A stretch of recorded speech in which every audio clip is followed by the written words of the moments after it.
I don't think you'll find another place like this anywhere in the world. These towers that shoot into the sky. In Patagonia, you have 5,000-foot faces rising straight out of the glacier, like rows of sharpened teeth. The climbing here is very technically challenging. No, I mean, you're talking about always climbing vertical granite. There's a lot of ice and mixed climbing, what we like to call alpine trickery.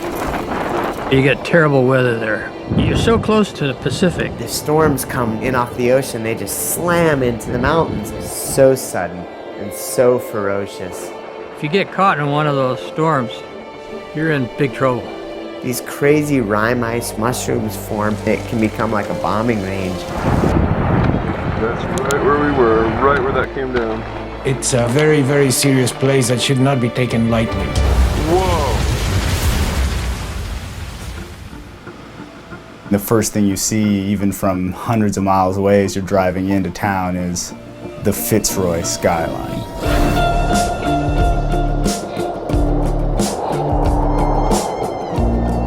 How would you not want to try a skyline like that? I mean, you see it, and it's the obvious thing. Oh yeah, I want to go up and down all that thing.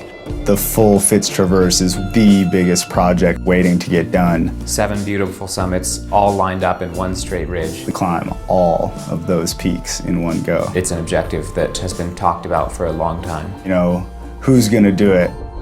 Someone could think the people who are going to do that have got to be some grizzled alpinist. Wait, Tommy? You mean the rock climber? Sky, come on. Oh no, Tommy's a lot more than a rock climber.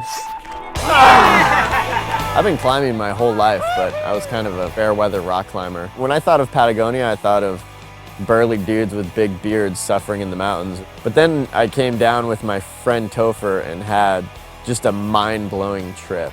I knew that if he could handle the ice and the snow and the wind, that then if we could get him to the rock, that he would totally crush it. Once you get to the rock climbing, it's incredible. I mean, it was like nothing else I've experienced. Ever since then, I've just craved these big objectives. It was very clear that he could change the game in Patagonia. I came back a couple more times, and I'd always see that iconic Fitzroy Massif ridgeline. The idea to traverse the entire thing seemed like one of the most obvious, awesome objectives I had ever seen. Starts here, goes. The traverse is 4 miles long. It involves 12,000 feet of vertical gain. You need to keep going many, many days. You'd have to be able to move really fast over thousands of feet of vertical rock. So that's why I asked Alex if he wanted to go down to Patagonia and try and climb this thing with me. You know, the ability to be bold, which we all know Alex was super bold, is kind of the key to going fast down there. I'm off, Tommy! Yay! You know, I mean, Tommy's the man. I've looked up to him since I was 12. I've never had much interest in alpine climbing. I don't know how to use ice tools. I don't like being cold, but if Tommy says that we can do it, I'm willing to go with him. Because anytime Tommy wants to climb, like, you're gonna do something cool. So what do you guys think you're gonna climb?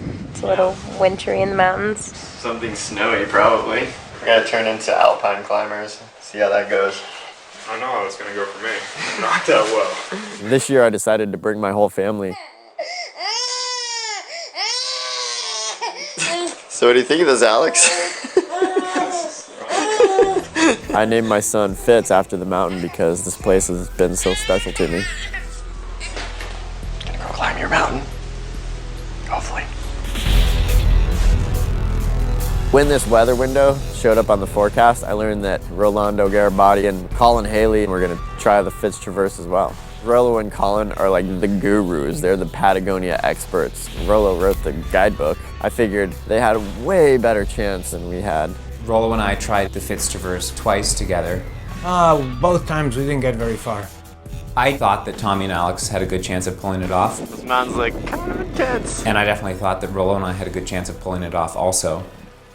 Obviously, all of us would have liked to pull it off first.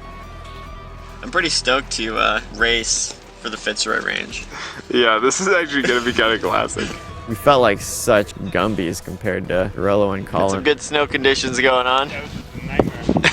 We show up at the base. Alex had brought the wrong kind of crampon. So some crampons. His crampon was made to clip onto a mountain boot, and all we had were Gore-Tex tennis shoes. I wouldn't know the difference.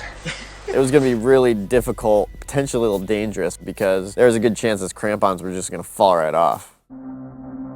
We ran into Tommy and Alex at the start of the Fitztraverse. We chatted with them for a few minutes and then started up. They started up a big snow gully. Being rock climbers, we did the steep technical rock climb. But we quickly realized that there was a lot of ice in the cracks. Alex is climbing with an ice tool clipped to his harness. We were just chopping ice out of all the cracks as we tried to climb them.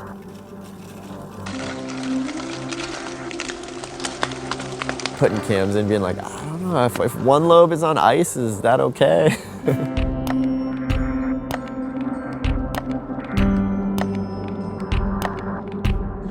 Oh yeah, Tommy.